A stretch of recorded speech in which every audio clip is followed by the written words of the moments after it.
Assalamualaikum warahmatullahi wabarakatuh.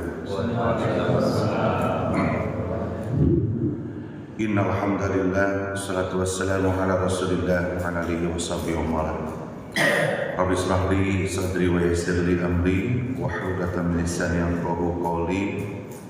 Rabbi zidna ilman warzuqna fahman. Alhamdulillah, pada malam Senin ini kita bersyukur kepada Allah Subhanahu wa taala atas nikmat yang Allah berikan hari ini, khususnya nikmat kita dimudahkan kaki kita untuk melangkahkan menuju panggilan Allah, perintah Allah. Kita berdoa kepada Allah Subhanahu wa taala, ya Allah, semoga rajinnya kita berjamaah, rajinnya kita melaksanakan majlis ilmu, thalabul ilmi. Allah kuatkan hidayah kita untuk senantiasa istiqomah di jalannya. Amin. Salawat dan salam semoga tercurahkan pada junjungan kita Nabiullah, Nabi besar, Nabi Muhammad sallallahu alaihi wasallam, pada keluarganya, pada para sahabat, dan semoga kepada kita semua selaku umatnya yang selalu memuliakan dan mencintai beliau. Memuliakan, mencintai beliau, diingatkan harus selalu patuh. Rasul teh kudu patuh, wa ma taqumu rasulu fahudu, kata Allah. Apa yang dibawa Rasul itu kita harus tahan, harus diterima. Karena yang membuat bahagia itu pada saat ketika apa yang disampaikan baginda disampaikan oleh Allah, kita melaksanakannya. Mudah-mudahan kita berdoa lagi, hadirin, selalu doa itu karena senjata kita. Mudah-mudahan Allah memberikan hidayah, kekuatan untuk selalu istiqomah untuk menjalankan perintah Allah dan Rasulnya. Amin. Baik. Dalam kesempatan hari ini ada beberapa yang perlu disampaikan, apa saja yang perlu dipersiapkan ketika kita mau masuk kepada bulan Ramadan. Teringat dalam sebuah hadis, Rasulullah pernah khutbah di bulan Sya'ban, di akhir yaumil akhir Sya'ban ya. Jadi di akhir Sya'ban itu Rasulullah khutbah kepada para sahabat. Ya ayuhan nas, qad adlukum syahrul adzim. Wahai manusia, kata Allah, kata Rasul itu bahwa akan datang tamu agung. Tamu agung ini adalah beliau menyampaikan bulan syahrul adzim itu adalah untuk bulan Ramadan. Ini saya harus sampaikan dalam surat At-Taubah, surat 9 ayat 36 itu Allah menyampaikan ada 4 bulannya yang dimuliakan, 4 bulannya yang dimuliakan oleh Allah. 4 bulan haram. Bulan apa saja? 1 Rajab ya, Rajab, Zulqaidah, Zulhijjah, dan Muharram. Itu 4 bulan itu disebut syahrullah, sehingga Rasulullah dalam hadisnya itu melipatkan ganda pahala di bulan itu. Tapi bicara Ramadan, Rasulullah mengatakan syahrul adzim. Jadi bulan yang penuh dengan keagungan. Kalau al-adzim ketika bahasa Arabnya itu adalah puncaknya ketika Allah mengistimewakan atau Rasulullah mengistimewakan waktu, terus apa lagi? Ya, waktu dan sesuatu yang istimewa. Seperti baginda Rasulullah kan di dalam surat Al-Qalam apa disebutkan? Wa innal ala khuluqil adzim, gitu kan? Bahwa sesungguhnya Rasulullah itu akhlak yang adzim. Makanya enggak disebut akhlakul karimah Rasulullah itu kalimatnya, tapi di dalam Al-Qur'an itu al-adzim. Karena hebatnya Rasul ya. Kalau kita balas budi kepada orang yang suka ngasih ke kita, betul ya? Yang baik ke kita kan. Rasul mah beda. Ketika dia memberikan yang terbaik kepada orangnya, walaupun dia benci ke dianya gitu ya. Makanya kalimatnya itu luar biasa. Akhlak yang agung Rasulullah itu. Makanya pada kesempatan hari ini ketika Rasulullah mengatakan syahrul adzim, bahwa akan datang tamu agung, maka kita harus mempersiapkan. Persiapan Ramadan itu jangan ngadadak gitu ya. Kita mah kadang ibadah teh seenaknya ya, mengalir gitu ya. Yang penting mah melakukan ibadah sudah. Bahkan bulan-bulan Ramadan itu banyak kalimat Ramadan itu, bulan Ramadan itu di dalam hadis itu disampaikan syahrul mubarak, bulan penuh keberkahan. Kalau berkah itu ziyadatul khair, bertambah kebaikan kita. Kita melewati Ramadan akan menjadi berkah Ramadan itu kepada kita kalau kitanya tambah kebaikan kita. Makanya hebatnya Allah dan Rasulnya di dalam Islam ini sudah menyiapkan dari 12 bulan itu 1 bulan untuk riyadhah, latihan untuk kebaikan, supaya di bulan Syawal itu mulai start lagi. Ketika kita sudah mendapatkan Ramadan, maka bulan Syawal itu naik. Makanya Syawal terjemahannya kan peningkatan. Kita mah malam tanggal 1 geus gagalnya. Betul ya? Euforia, omolong mudiknya. Mudik mana longkrong keredang. Udud karena besoknya lebaran, pakai baju anyar. Terus apa lagi?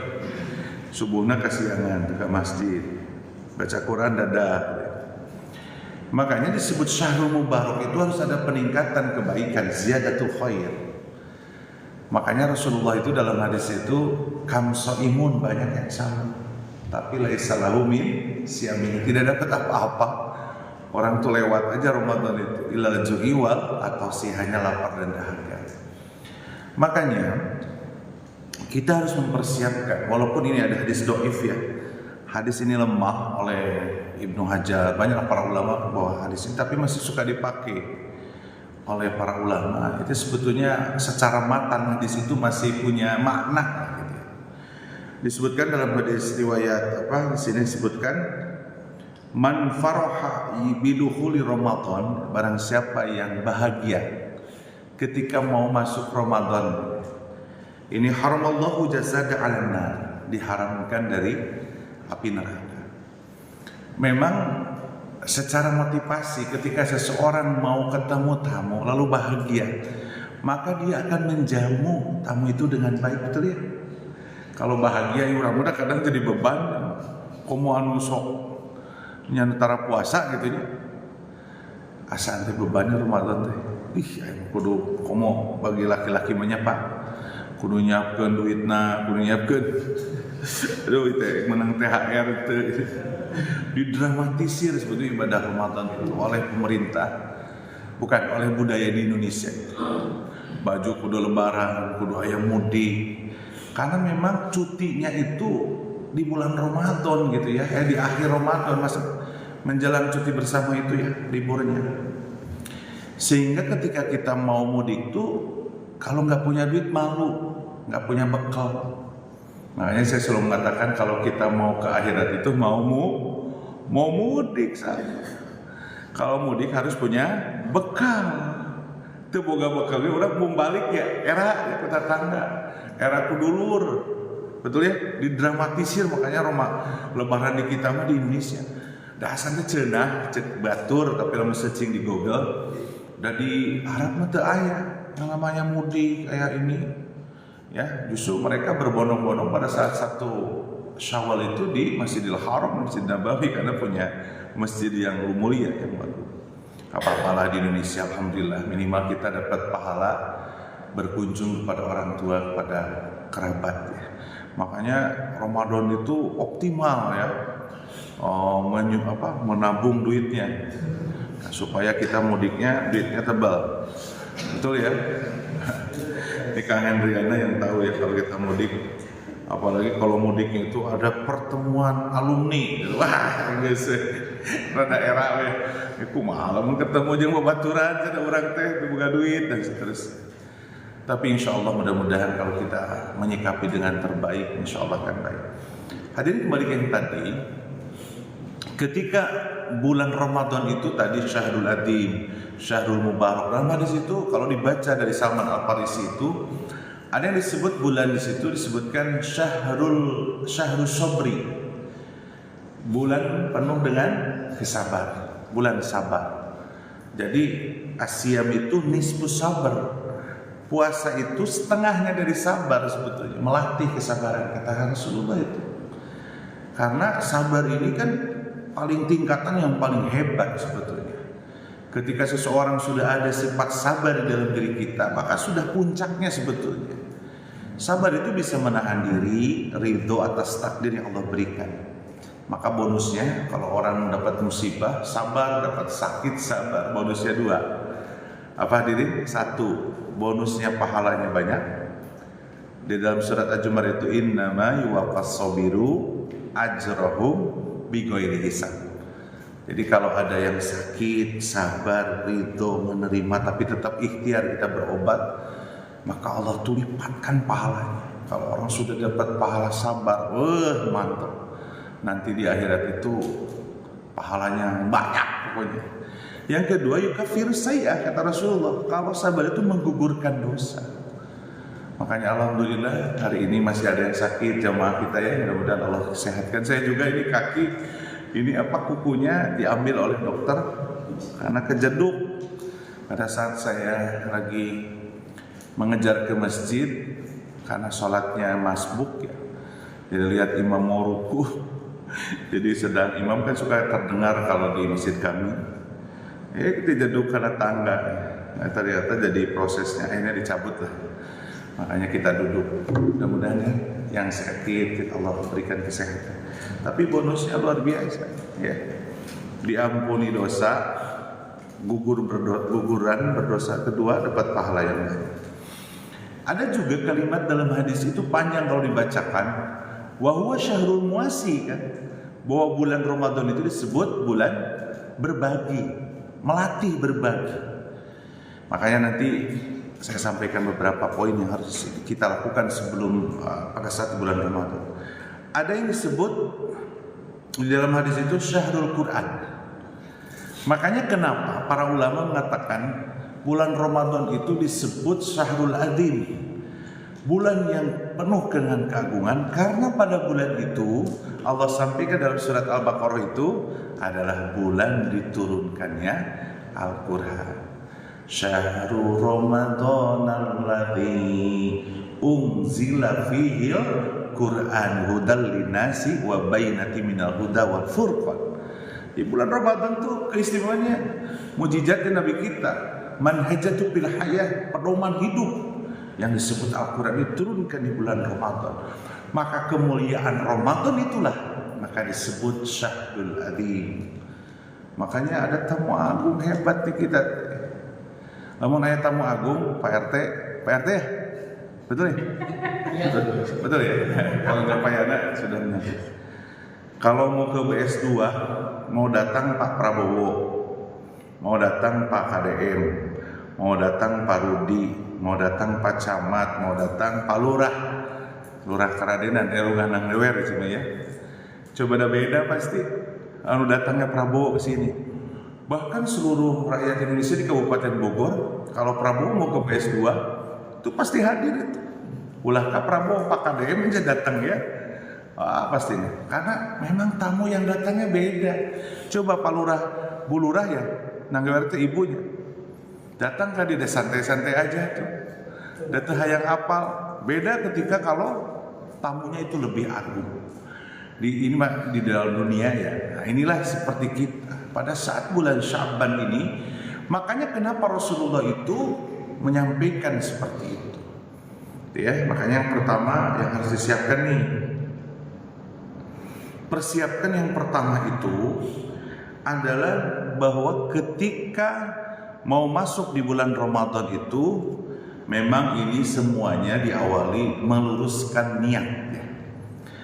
Niat ini hadirin, hati-hati di Ramadan itu bisa jadi ketika kita melaksanakan ibadah yang dilipat gandakan. Bahkan kan dalam hadis As-Salman Al-Farisi yang tadi saya sampaikan itu adalah barang siapa yang melakukan ibadah fardhu wajib maka pahalanya 70 kali fardu ya. Tapi ketika bicara melakukan ibadah sunnah maka pahalanya wajib, kan gitu ya. Saking hebatnya. Jadi kalau sholat sunnah duha atau qobliyah badiah yang kita lakukan itu jadi pahala wajib. Coba pahala wajib kan wah, tidak bisa dibandingkan dengan berapa ribu rakaat pun sholat sunnah. Nah makanya harus Berlatih niat kelurus ini, niat lurus nih, niatnya yang bagus masuk Ramadan itu ibadah. Jangan sampai kita gagal. Biasanya sok loba gagal teh dina ibadah berbaginya, Pak Edi ya, Ustaz. Wah, ibadah berbagi mah orang teh bener-benernya ditantang niat ikhlas tadi. Betul ya? Komo lamun tadi disebutkeun ya. Aya infak di sini yang suka disebutin. Kalau nggak disebutin tuh kayaknya kita teh mana asa rugi gitu nya. Nah, itu disebutkan teh kayaknya teh menawan ya gitu. Mau gede-gedean merekna. Padahal ketika kita memberi sesuatu itu liwajhillah, kalau karena Allah, maka la nuridu minkum jaza wala syukur. Di Al-Quran surat Al-Insan, kalau memberi itu kan konsepnya dua. Kalau karena Allah itu satu, jangan mengharapkan balasan dari makhluk. Yang kedua, jangan berharap ucapan terima kasih. Suka kita gitu? Namun mereka batu teh masih kena suka gitu ya. Dibere orang teh hayang manehna mereka urang atau balas budi. Setidaknya kalau kita kasih itu dia memberikan penghormatan lebih. Betul kan? Kita mah suka ada gitu ya. Padahal Al-Quran itu belum ikhlas hadirin. Makanya keikhlasan ini betul-betul menjadi sebuah rukun dalam setiap ibadah. Betul. Mau puasa niatna, mau sholat niat, setiap apapun. Makanya dalam hadis Rasulullah mengatakan apa? Innamal a'malu binniyat. Setiap amal itu gimana niatnya? Niatlah yang pujian mah loba kecewana, Pak RT. Atau kecewa teh. Makanya niatnya tulis ikhlas. Ketika sholat sakit ingin duduk, niatnya ke Allah aja, nggak usah malu. Saya tak sholatnya diuk, ya orang itu mampu, ya apa-apa. Jadi luruskan niat. Niat ini jadi utama. Makanya wama umiru dalam surat Al-Baqarah itu wama umiru illa liya'budullaha mukhlisina lahud. Ikhlas itu liwajhillah. Jadi setiap apapun yang kita lakukan itu memang tujuannya kepada Allah SWT. Hadirin, banyak kegagalan ibadah itu karena diniat. Banyak orang yang kecewa dengan niat ya. Niatnya kalau ada kata Imam Ghazali itu niatnya mubtada, ada orang kedua. Waduh, ada orang kedua, lamun ada orang kedua itu udahlah. Kalau ada orang kedua sudah selesai itu ibadah kita pasti gagal. Makanya syirkul asghar itu salah satunya adalah Rasulullah mengatakan apa? Ria, ingin dipuji dalam ibadah. Hati-hati ya. Jadi niatnya harus lakukan, lupakan. Ulah disumahkeun yang merusak amal soleh teh sumah tahu? Diceritakan. Ayeuna mah hati-hati tuh di statusnya. Hati-hati. Status itu merusak niat kita yang awalnya bagus, tapi karena dipoto lalu diposting di SW, akhirnya buyar.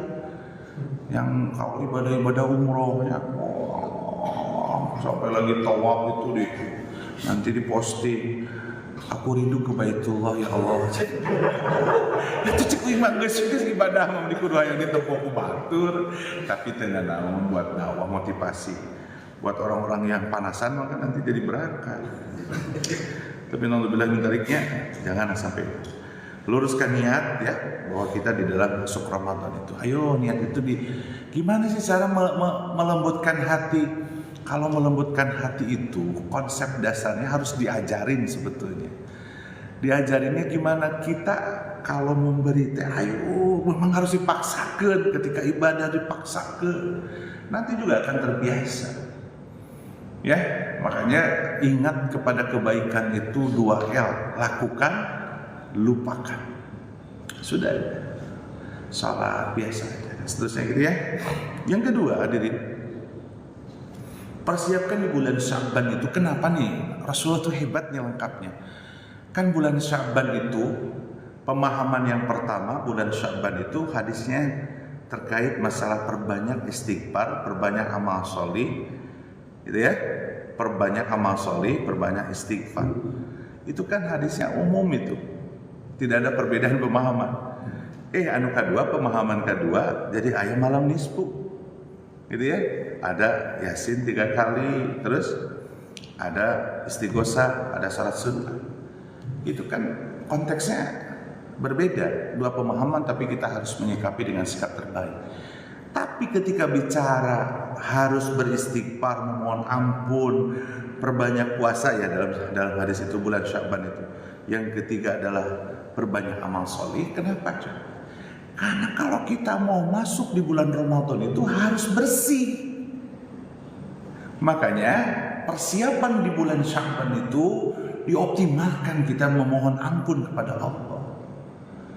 Perbanyaklah istighfar, perbanyaklah bertaubat.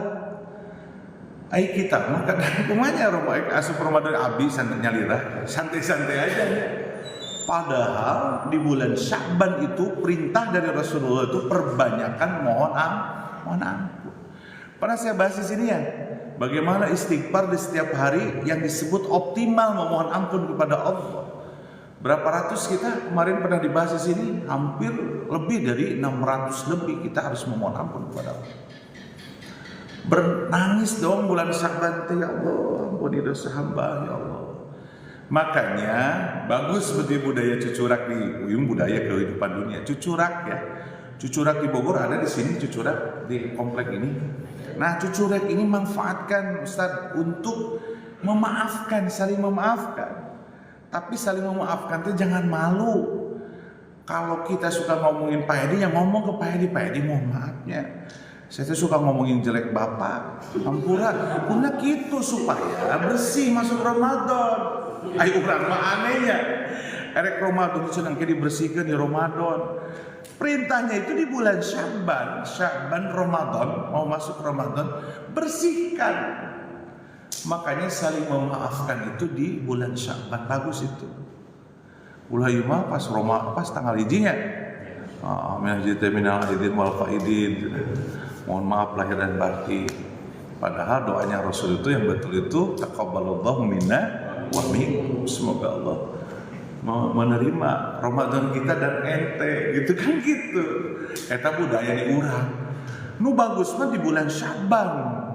Top tuh kalau PRT bikin cucurak, nanti ngomong sok ngaromongkeun. Misalnya kan ngomong gitu, saling memaafkan ya kudu atuh meureunnya. Ambi supaya masuk di bulan Ramadan itu kita sudah bersih. Perbanyaklah bertaubat, membersihkan hati kita. Innallaha yuhibbut tawwabina wa yuhibbul mutatahhirin. Allah itu cinta kepada orang yang selalu bertaubat, yang selalu membersihkan diri. Nggak mau nih di bulan Sya'ban ini masih ada beberapa hari PRT, masih ada waktu cucuraknya. Minggu depan ya, minggu depan. Coba umumkan ke Pak RT. Kita itu kata Rasulullah di bulan Sya'ban ini harus saling memaafkan, harus memohon ampun. Warga yang suka ngomongin kejelekan boleh hari ini meminta maaf, bebaskan supaya bersih. Ya, masuk Ramadan ini ya gibah itu ngejelekin batur gitu ya. Nah, ya, ini karena harus ada pertanyaan. Berikutnya, berbanyak istighfar, tinggalkan maksiat, perbaiki hubungan dengan sesama. Ini hablu minannasnya harus dibenerin Pak RT di bulan Sya'ban. Ya. Yang berikutnya, nah ini mempersiapkan ibadah puasa itu, makanya kita di bulan Sya'ban sebenarnya di bulan setiap hari ya harus. Ya pada saat di bulan Sya'ban itu perlu belajar lagi terkait ibadah puasa yang betul, gitu ya, menurut bagaimana Rasul dan Allah dan Rasulnya menyampaikan kita. Makanya belajar ilmu fikih. Nah ini masalah fikih itu teman-teman para hadirin, fikih itu hanya teknik ibadah sebetulnya. Mazhab nih, pemahaman pertama kan mazhab itu yang fanatik ya. Pokoknya lamun teu satu madhab teu meunang dicampur-campur. Itu satu pemahaman. Ada yang begitu. Ada yang kedua, mazhab itu teknik ibadah silakan mengacu kepada ulama. Para imam yang mujadid seperti 4 mazhab yang ada di dunia ini. Yang penting tahu mereka mengambil dari mana. Mengambilnya. Jadi kalau mazhab Syafi'i, maka ketika itu dari mazhab Syafi'i harus tahu dia ngambil dari hadis mana. Nggak bisa. Ya, karena dari ulama saja Tapi kita harus bertanya kepada yang ahlinya. Fas'alu ahla dzikri, bertanyalah kepada orang yang tahu ilmunya ketika kita tidak tahu ilmunya. Jadi sebetulnya ibadah semuanya mengacu kepada baginda Rasul. 4 mazhab ini yang beredar di dunia itu kan mazhab Imam Hanafi, Maliki, Syafi'i, dan Hambali. 4 ini kan ikut semuanya dalam guru murid ya. Gitu. Nah, kita harus tahu ketika mengambil teknik ibadah yang disampaikan oleh mereka, kalau itu sanadnya menyambung kepada Rasulullah, ya gak apa-apa kita pakai. Nah, pemahaman yang kedua itu yang penting, semua yang kita lakukan itu bersanad kepada Rasulullah SAW. Contoh, ketika tarawih aja jumlah rakaat itu kan ada yang 23, ada yang 11 ya. Bahkan di Mekah itu katanya, saya juga nggak tahu apakah hoax atau tidak. Sekarang di Mekah itu tarawihnya keputusan Raja Salman itu 10 tarawih 3 witir ya. Di pemahaman itu begini ya teman, ada yang 23 itu kita harus akui bahwa itu tidak dilakukan oleh Rasulullah. Tapi hadisnya itu dari ketika itu pun cerita akar sahabat. Betul ya? Sok tanyain para ulama yang punya ilmu yang banyak pun, kalau saya kan cuma hanya dengar dari guru. Itu kan dari seorang sahabat melihat Umar bin Khattab, bahwa Umar bin Khattab itu adalah melaksanakan sholat tarawihnya 23. Nah, yang 11 itu hadis bahwa Siti Aisyah radhiyallahu anha mengatakan melihat baginda Rasulullah itu adalah di bulan Ramadan. Selain di bulan Ramadan, sholat malamnya itu adalah tarawihnya adalah 11. Jadi teman-teman, ini kalau saya bacakan ini saya udah ada ini ya, dasarnya. Itu juga ceritanya begitu.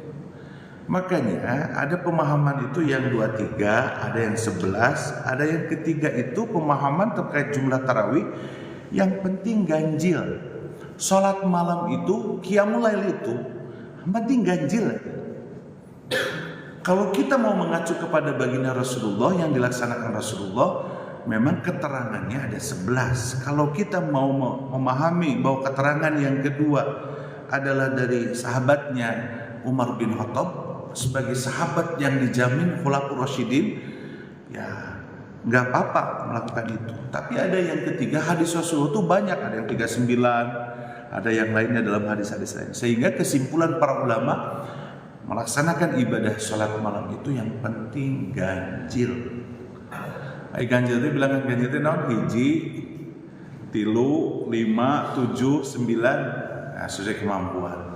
Ada saya mah pagawean teh penting. Jadi tarawih lagi 2 rakaat, 1 rakaatnya teh naon daripada kita tarawih salat malam gitu ya.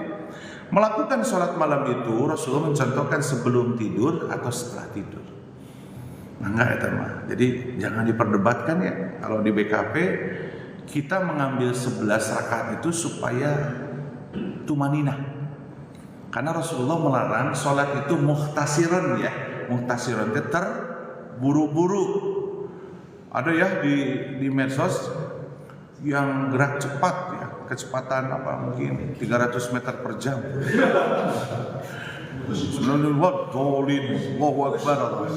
Nah, itu muhtasiran, nggak boleh. Salat itu dinikmati. Hadirin, salat itu sebetulnya kita sudah meminta kepada Allah. Di kita mah aneh, salatnya cepat, kayak salat doanya lama, padahal salat itu doa aja. Makanya pemahaman yang kedua namanya, ketika setelah salat itu zikir selesai, tidak ada doa, karena doanya udah disolat. Mereka menikmati bacaan salat karena semua bacaan salat itu doa, meminta kepada Allah SWT. Makanya ya sudah, tarawih itu yang penting tartil dalam bacaan imamnya, enak, santai, tapi ulah lelating ya. Dari lating sok mahulang ya orang teh makmum. Lating teh. Saya sebagai ketua DKM tuh imam tuh dipilih, Ustaz. Saya jadwalin. Jadi maghrib, isya, subuh itu dijadwal setiap malam. Saya kebagian malam minggu. ngomong ke imam, para imam kan ada yang tahfiz 30 juz ya. Ustaz Zadam nih, rahimahullah ya. Ya mantap lah, bacaannya udah bersanad kepada syekh di Saudi. Kalau dia imam enak. Ustaz, antum ini kelamaan. Saya lihat itu bacaannya itu 1 lembar, setengah aja, kalau 4 ayat 5 cukup. Karena larangan Rasulullah itu tidak ada larangan imam pendek, tapi larangan imam panjang ada. Makanya jangan, karena bisa dibenci oleh makmumnya. Kalau imam dibenci makmumnya nggak boleh itu. Bahaya, makanya hati-hati. Begitu ya, hadirin berbahagia, harus belajar. Nanti makanya ada tanya jawab itu udah sebentar lagi mau bisa. Yang terakhir inilah, terakhir aja sebetulnya persiapan yang harus kita lakukan. Nah, jangan sampai mempersiapkan sedekah. Ini kalau belum hari ini saya kasih resep. Bapak-bapak nih sebagai pemimpin rumah tangga, nanti puasa nanti harus punya tabungan ya. Tabungan di mana kita untuk mempersiapkan masuk Ramadan. Kalau 1 bulan kita menyiapkan tabungan untuk Ramadan 1 juta, berarti di bulan Syaban jumlahnya berapa? Sekitar 10 sampai 12 juta ya. Tah kudu hitung kemah. Kayak istri teh. Saya maaf ya, ini jadi contoh saya ngomong begini. Ke istri itu begini, berapa uang yang kita sudah siapkan untuk Ramadan? Harus ada. Wa syahrul muwasi, bahwa bulan Ramadan itu kan bulan berbagi. Makanya hitungan zakat mal, hitungan zakat fitrah, memang ini zakat fitrah di bulan Ramadan ya. Sedekah infak itu banyaknya itu diperbanyak di bulan Ramadan. Maka persiapan yang ngumpulkan ayat tabungan jam Ramadan, ayat tabungan jam Idul Adha, jam kurban. Anu penghasilan gede mah tuh cik atuh pisah-pisah tuh. Dan kita mantennya ngadadak ya. Jadi kayak tahu bulatnya. Segala teh siapkan kurban dari sekarang. Setelah kurban nabung lagi. Ketika besok setelah 1 Syawal nabung lagi, duit lebaranna ulah dibeakeun, masukin lagi. Nanti pada saat bulan Syaban kita memiliki dana yang banyak. Nanti Ramadan tuh awurkeun. Karena apa? Karena dari bulan Ramadan ketika kita memberi buka saja, 10 orang yang buka, 10 orang yang dikasih buka, berarti kita dapat pahalanya 10. Cobalah mau di masjid dia berean buka. Ini tidak ada istilah miskin kaya.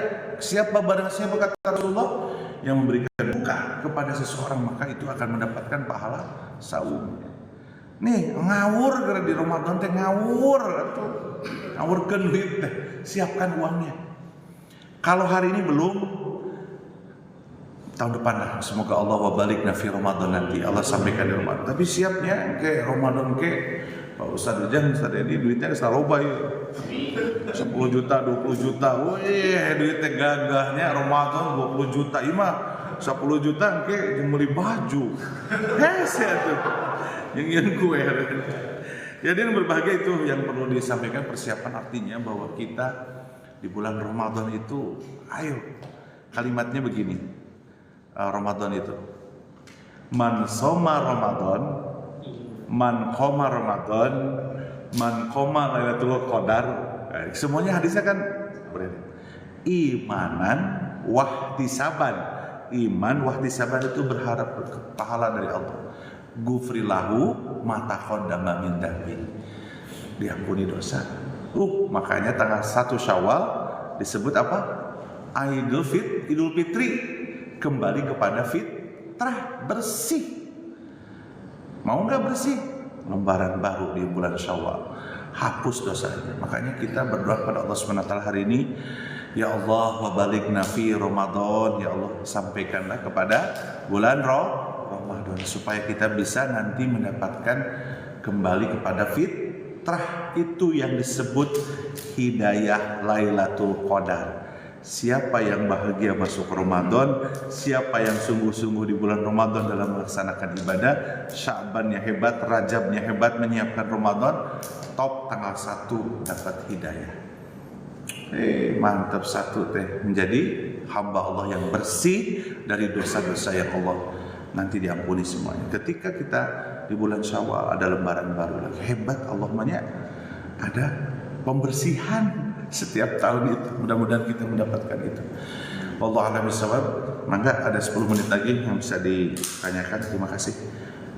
Mangga dulu 10 menit tutup. Ada pertanyaan? Bingung. Ayo PT. Kasih awalnya. Oh, alhamdulillah. Kuma PT. Assalamualaikum warahmatullahi wabarakatuh. Waalaikumsalam warahmatullahi wabarakatuh. Dan nih Pak tadi ya, dalam kegiatan kita, termasuk saya pribadi ya, karena kan ada kita di kantor kan sholat berjamaah itu terutama Jumatan atau sholat jamaah yang lain-lain itu kadang kan kita di masjid di berpindah-pindah gitu ya. Dari saat pas kita sholat jamaah bahwa yang saya ketahui dan tahu benar atau salah bahwa pandangan kita kan justru ini kita nggak boleh menjamkan mata ya Ustaz ya.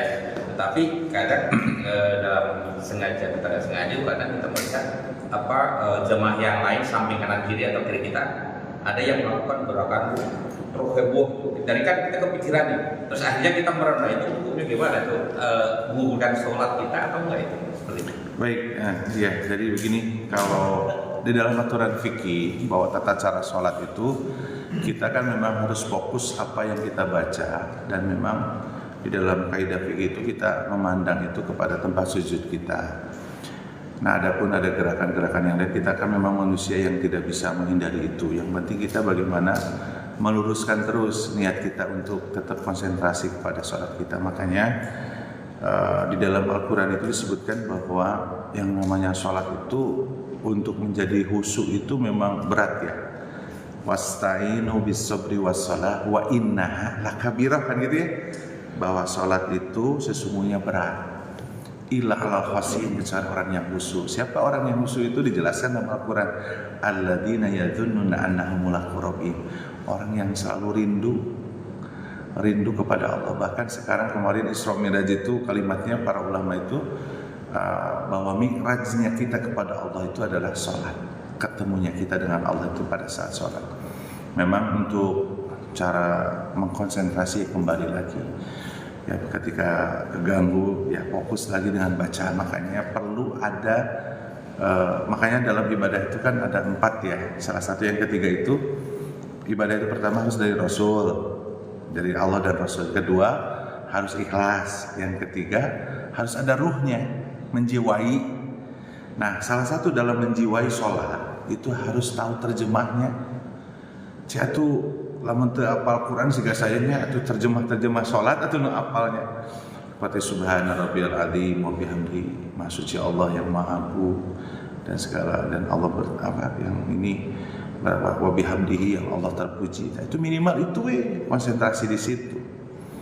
Memang begitu Pak. Jadi kadang gangguan itu dari kiri kanan. Kadang lihat ada di depan kita ya pakai kaos ya, tulisan kurang ketempo kaganggu deh ya. Kita balik lagi munina rel mah Pak, kurang teh kehusu teh kenceng ku gangguan balik deui. Insyaallah dah kehusuan itu memang susah banget. Hanya orang-orang yang rindu kepada Allah Subhanahu wa taala. Makanya kalau pingin khusyuk ibadah, coba rasa rindu kepada Allahnya dikuatin. Kan dulu mah zaman para sahabatnya hebat ya kehusuan, ketika ada yang dipanah pun pada saat sholat kan dia tidak merasa sakit dari panahnya itu. Ayo kita makan khusyukna itunya, khusyukna teh apalagi khusyukna kersusahnya. Mun kersusah teh khusyuk pisan dah, mun loba masalah gitu. Nah, kita teh khusyuk teh memang begitu Pak, memang begitu. Cara triknya kita coba melatih kerinduan kita dalam ibadah untuk selalu. Kalau dalam sholat mah minimal apa terjemahan apa? Ya mudah-mudahan dari terjemah itu ketika takbir aja Allahu Akbar. Pernah nggak kita memaknai pada saat mau ruku aja Allahu Akbar? Pernah nggak pada saat Allahu Akbar itu dalam pikiran kita Allah itu maha agung? Ya Allah jauhkanlah sombong. Ngomong aja gitu Pak. Allahu Akbar, ya Allah jauhkan sombong dalam hati ya. Jadi khusyuk kepada konsentrasi kita dalam sholat. Itu ya, insya Allah mudah-mudahan bisa menjawab Pak. Kalau tidak Pak RT, ya mohon maaf ini kekurangan saya dalam menjawab. Tapi khusyuk itu memang berat. Gitu aja. Berat, makanya di dalam Al-Quran itu saya aja nggak khusyuk, banyak yang nggak khusyuknya Pak.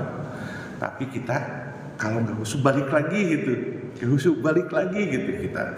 Tapi jangan ada kalimat tambahan ya.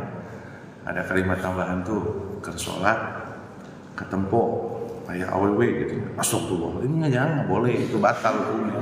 Ya tetap kan kadang kelihatan apa gimana, tetap ya jangan ada tambahan kalimat yang di luar agama, kecuali kalau menerjemahkan dalam hati, memaknai apa yang kita baca. Wallahu a'lam. Satu pertanyaan udah habis ini. Satu lagi ya? 30 ya? Ini kan belum ya? Ayo, masih ada 5 menit. Mangga. Ustaz. Kang, Ustaz silakan. Waalaikumsalam warahmatullahi wabarakatuh. Masih nyambung tadi Pak Eko. Kadang kita kan sholat tidak selalu jamaah di masjid Pak. Jadi ketika kita sholat sendiri, terutama dulu biasanya kita sambil bekerja kita sholat sendiri. Kadang kita tuh lupa rakaatnya beberapa gitu. Lupa rakaatnya. Kita tinggal mampu ada kita Harus bagaimana? itu harus apa kita harus Iya. Jadi Rasulullah itu lengkap ya sebetulnya kalau dalam ada ketika kita lupa dalam jumlah bilangan lalu kita ragu dengan 3 atau 4, ambillah yang terbanyak. Lalu nanti di terakhir sebelum salam melakukan sujud sahwi. Jadi setelah tahiyat terakhir seperti apa? Kita terima hewan mati, kita masih dajjal, Allahu Akbar, sujud sahwi. Sujud sahwi itu sajadah bukan sajadah wajib. Yang pertama bacaan yang sahih itu mau subhana rabbiyal a'la lagi boleh. Allahu Akbar, duduk antara sujud 2, sujud lagi, subhana rabbiyal a'la, salam. Jadi kalau lupa bilangan antara 3 dan 4 ambil yang 4. Gitu ya. Jadi kalau kita satilu asa opat ambil yang 4. Jadi tambahin. Tapi kalau lupa kita tidak tasyahud ya lupa rukun ya. Lupa rukun maka harus ditambah. Kalau itu harus disahwi seperti lupa rukun kita lupa nggak tasyahud awal ya. Enggak apa-apa 4 rakaat ya. Tidak pakai tasyahud awal gantinya dengan sujud sahwi. Jadi lupa rukun itu harus ganti dengan sujud sahwi. Adapun yang perbedaan di kunut ya. Kalau kunut itu dulu zaman saya di kampung kalau lupa kunut harus sujud sahwi. Sekarang sudah pemahaman 2 kunut itu ada ikhtilaf perbedaan, ada yang kunut ada yang tidak. Hadisnya ada dan hadisnya ada, cuma hanya antara kualitas dhaif dan tidak. Sekarang kalau kita biasa kunut, kalau lupa kunut nggak perlu sujud sahwi karena Rasulullah tidak contohnya, itu hanya kias. Dia itu hanya kias menyandarkan hukum kepada hukum yang ada. Pernah Rasulullah lupa, coba aja ulama ada nggak hadis bahwa Rasulullah ketika lupa kunut itu sujud sahwi? Tidak. Kalau kita kunut ya kunut, kalau nggak kunut nggak apa-apa karena dua-duanya baik. Kalau imam di sini nggak kunut ya ikuti nggak kunut. Cuma jadi kunut jadi sujud sahwi. Kita mah nggak sesorangan di imam, kan ngikuti imam. Ya Ustaz, jadi kalau itu mengganti rakaat ketika lupa. Kalau lupa rakaat jumlahnya, maka ambillah yang terbanyak. Kalau imam lupa ada 3 rakaat ya, Ustaz seperti imam 3 rakaat salam. Setelah beres ngobrol dulu boleh dengan makmum. Kan pernah Rasulullahnya gitu. Itu udah tadi mah perasaan 3 rakaat dulu, dan kita banyak 4 rakaat takbir aja 1 rakaat tambah, tapi terakhirnya sujud sahwi gitu. Enaknya dalam Islam mah ya, Islam itu yuridullahu bikumul yusra wala yuridu bikumul. Allah itu tidak mempersulit. Banyak rusuhnya. Ya, kayak tadi saya sakit ini, saya Ustaz udah ada kursi enggak? Kalau enggak saya mau bawa dari rumah. Ada ya, sholat duduk aja lebih nyaman, lebih nikmat karena lagi sedang kalimatnya adul tumbil madhurah, sesuatu yang darurat boleh kita lakukan. Allah a'lam bishawab, mudah-mudahan bisa menjawab yang baik. Terima kasih ya atas perhatiannya. Mari kita berdoa kepada Allah SWT. Ya Allah, mudah-mudahan kita disampaikan menyambut tamu agung, tamunya yang luar biasa, supaya kita bisa menjadi bersih pada tanggal 1 Syawal, kita menjadi terlahir seperti bayi. Bahasanya itu kal yauma waladat umuhu, walaupun itu bukan hadis tuh. Itu perkataan ulama sebetulnya, tapi oleh para ulama suka disebutkan hadis seperti bayi yang lahir, karena masuk Ramadan bersih. Jadi tanggal 1 itu kan, jadi bayi deui, maksudnya bersih gitu teh. Bersih. Makanya kita mudah-mudahan ayo semangat Ramadan ya. Siapkan uangnya Pak RT. Pak RT harus paling besar infaknya gitu. Aurkeun Aurkeun. Allah alam bisawab, mudah-mudahan Allah memberikan kepada kita umur yang bisa mendapatkan nanti pahala Ramadan, dan semoga di Ramadan kita diberikan kemudahan, kesehatan oleh Allah Subhanahu wa taala, terutama kemudahan dalam melaksanakan ibadah-ibadah kepada Allah Subhanahu wa taala. Aku qouli hadza wa sallallahu wa lakum. Mari kita tutup dengan doa kafaratul majelis. Bismillahirrahmanirrahim. Subhanakallahumma wa bihamdika asyhadu an la ilaha illa anta wa astaghfiruka wa atubu ilaik. Terima kasih, mohon maaf kalau ada kata-kata berkenan. Assalamualaikum warahmatullahi wabarakatuh.